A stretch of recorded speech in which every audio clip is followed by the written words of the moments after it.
Setelah 3 minggu, One Piece chapter 1112 mulai kelihatan hilalnya. Pasalnya, sang editor One Piece alias abdi dalamnya Oda sudah memberikan sebuah preview alias sedikit bocoran untuk One Piece chapter 1112. Penasaran kan? Sebelum kalian menikmati bocorannya, jangan lupa klik tombol like-nya ya.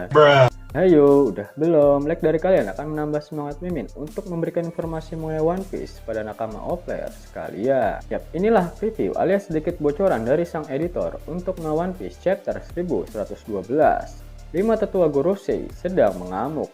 Bisakah topi jerami lepas dari cengkeraman mereka? Dari bocoran tersebut dapat disimpulkan bahwa terdapat hal-hal di luar Nurul yang membuat para Gorosei marah besar, sehingga mereka mengamuk dan ingin segera menghancurkan Pulau Egghead.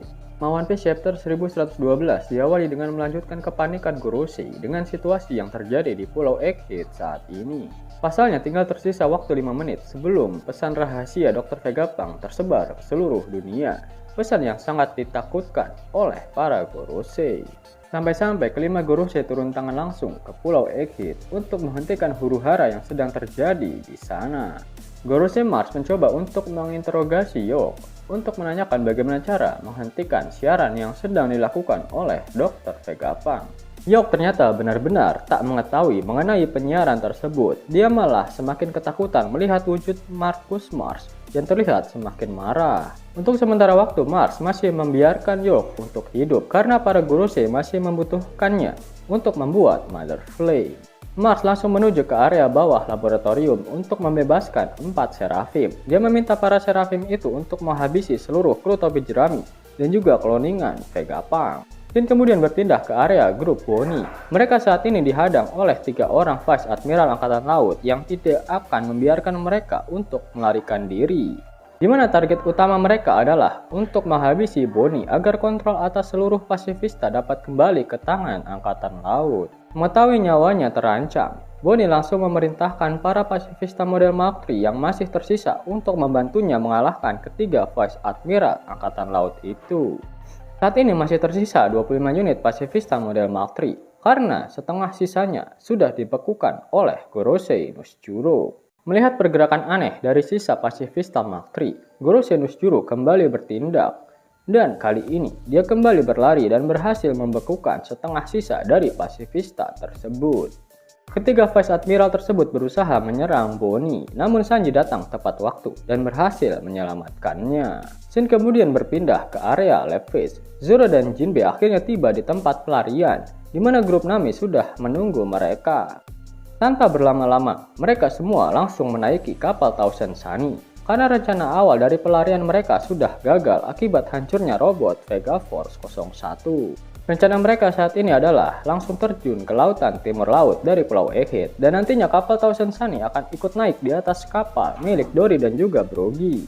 Nami meminta Jinbe untuk menggunakan teknik Coupe de Burst agar mereka bisa turun dari area Lab Phase. Namun sesampainya di lautan, ternyata Vice Admiral Bluegrass dan Vice Admiral Doll yang menunggangi salah satu Sea Beast Weapon telah menunggu mereka di sana. Dan kemudian berpindah ke grup Luffy. Luffy beserta Dory dan juga Brogy masih mencari bagaimana cara mereka bisa melarikan diri dari pusat Pulau Egghead.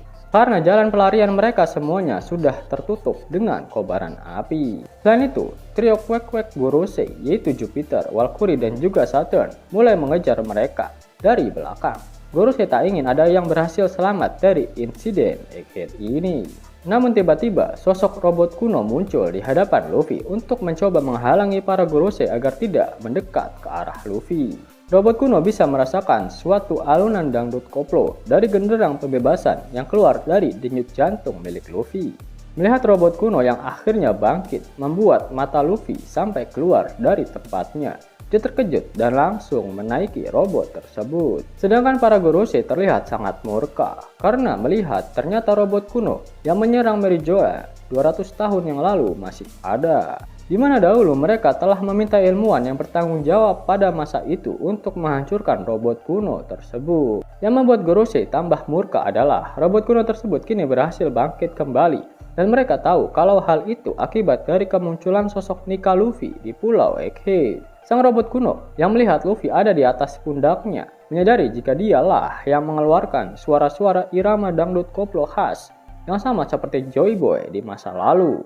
Sang robot kuno kembali mengatakan permintaan maafnya kepada Joy Boy. Luffy kembali bingung dan bertanya-tanya siapa itu Joy Boy. Tak peduli dengan hal itu, Luffy langsung meminta sang robot untuk menghajar ketiga monster siluman yang ada di hadapan mereka saat ini.